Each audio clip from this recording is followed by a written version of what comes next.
There's many things the past 18 months has taught me. One being that too much Netflix exists. And you ken this. When you spend more time scrolling than watching, seen it, nope, shite, scrolling, seen that.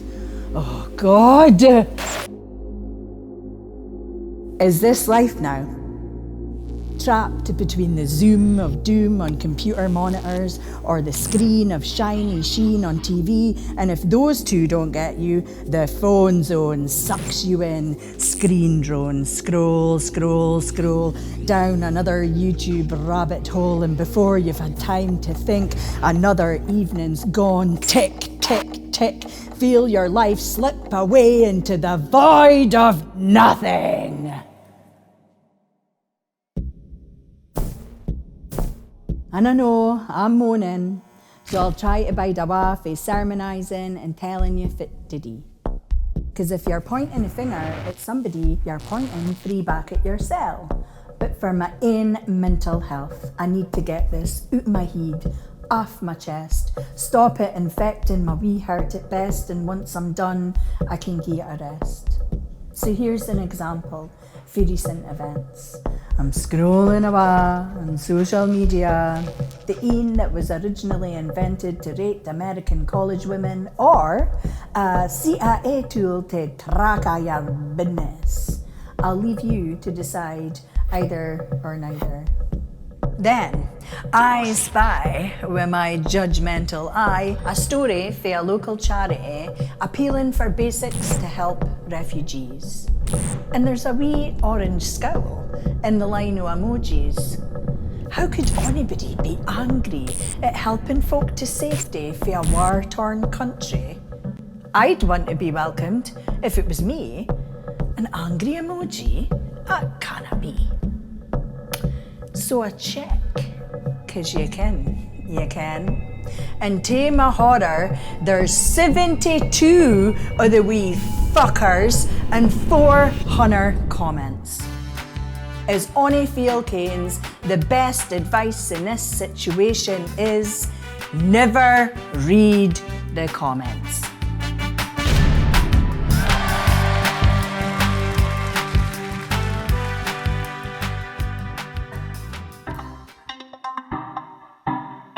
But I'm bored and off guard, so I nose dive in, and afore the first minute is done, I'm fucking raging, beeling, wanting to pan folks' faces in. I am an angry emoji on fire, shoulders tense as fuck, fingers assume the position, poised like talons to get this bitch, let's call her Karen, sorted out and telt.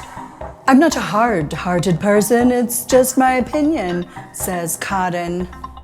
I'm flicking my fingers, typing like a demon. Well, opinions are like arseholes and everybody's got one. And what exactly do you mean by we should be looking after our own first? Humans are humans no matter where we came from, and if you want to get technical, we all came from the same place, although exactly where is still up for debate. God or aliens or comets in space. Humans are humans regardless of age, race, sexuality, nationality, and any other imaginary boundary created by capitalist society. Breathe, Jojo. Off tangent, back on point. So Karen replies, well, our own, like homeless people, as if she would invite any of them to bide in her home for a cup of tea, never mind a warm night's sleep.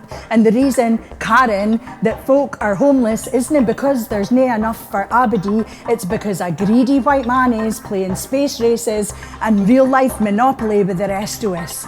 The 1% versus the vast majority designing a system that's stacked against you unless you're born into money, or mummy and daddy left you a honeypot, and the fortunate few invest the lot in a deposit that most of us will never afford, while bairns are starving and food banks rising, struggling to cope with demand. And then there's scientists raising nearly 13 million to take a woolly mammoth back for extinction. And they didn't even need any justification. It's just like, oh, aye, this needs to be done, regardless of the global inequality situation.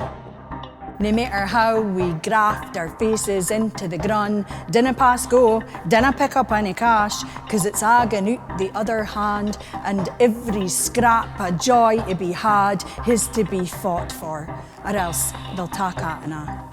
And I've been there, dragging yourself through every day, working 4 jobs and still nae making enough to pay the bills. Never mind anything for yourself. Daily hell with little chance of escape, and more so if you're on your own. And the thing that makes me mad, Karen, is you keep voting in arsehole politicians for cheered in Parliament at taking a pithy pay rise off emergency workers. Aye, they cheered, as if depriving a human of anything is cause for celebration, or posting a Scrooge-up emoji at somebody trying to help them. And if you're supporting keeping folk in their own country, Karen, it means you're saying the bombing and burning of bairns is collateral damage is fine as long as it's only happening there, scowling into your phone, swigging your Prosecco, watching The Handmaid's Tale, nae realising it's already happening, just nae to you or your bairns, yet.